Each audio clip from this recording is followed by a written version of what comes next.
तो हेलो बच्चों, कैसे हो आप लोग। तो आप लोग के लिए मैं अभी IOQM का एक इंपॉर्टेंट अपडेट लेके आया हूं। IOQM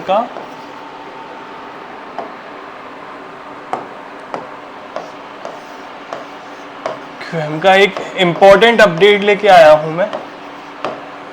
उस अपडेट में क्या है मेरा, बेसिकली उस अपडेट में ये सब है मेरा कि हमारा एक शिफ्ट हुआ था 7 सितंबर को। ओके, एक पेपर हुआ था हमारा 7 सितंबर को।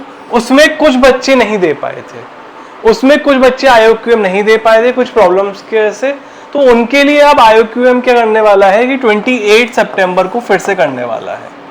तो उनके लिए करने वाला है IOQM 28 सितंबर को फिर से करने वाला है। बट बात यह है कि उसका एक नॉर्मलाइजेशन को रिलेटेड एक डॉक्यूमेंट रिलीज करा है IOQM ने। तो अब नॉर्मलाइजेशन क्या होता है, हमें यह समझने की जरूरत है कि नॉर्मलाइजेशन क्या होता है। तो नॉर्मलाइजेशन होता है मेरा बेसिकली, नॉर्मलाइजेशन होता है मेरा बेसिकली कि मान लो पेपर वन में मेरे 10 मार्क्स थे और पेपर 2 में मेरे 12 मार्क्स थे, एवरेज मार्क्स। ये क्लास के एवरेज मार्क्स हैं,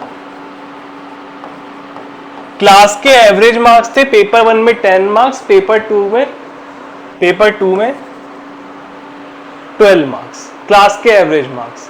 अब क्या कहते हैं, लेकिन क्लास तो वही है, बच्चे वही हैं, पेपर बस डिफरेंट था, पेपर डिफरेंट था, पर बच्चे वही हैं।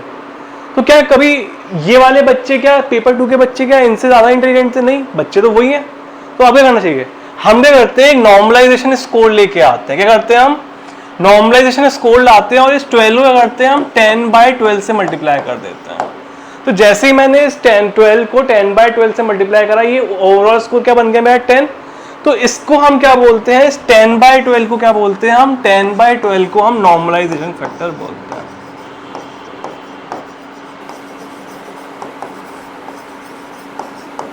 इस 10/12 को क्या बोलते हैं, हम नॉर्मलाइजेशन फैक्टर बोलते हैं। समझ में आया? इस 10/12 को क्या बोलते हैं, हम नॉर्मलाइजेशन फैक्टर। चलो, और क्या करते हैं, हम हर बच्चे के स्कोर, हर बच्चे का जो स्कोर होता है इस नॉर्मलाइजेशन फैक्टर से मल्टीप्लाई कर देते हैं। तो अब क्या है, मान लो 7 सितंबर को मेरा, पेपर 1 का एवरेज 27 था और 28 सितंबर को मेरा पेपर का एवरेज 25 था। और नॉर्मलाइजेशन फैक्टर कितना है मेरा, नॉर्मलाइजेशन फैक्टर कितना है, 1.25। तो हम क्या करेंगे, इसको 1.25 से मल्टीप्लाई कर देंगे सिंपली।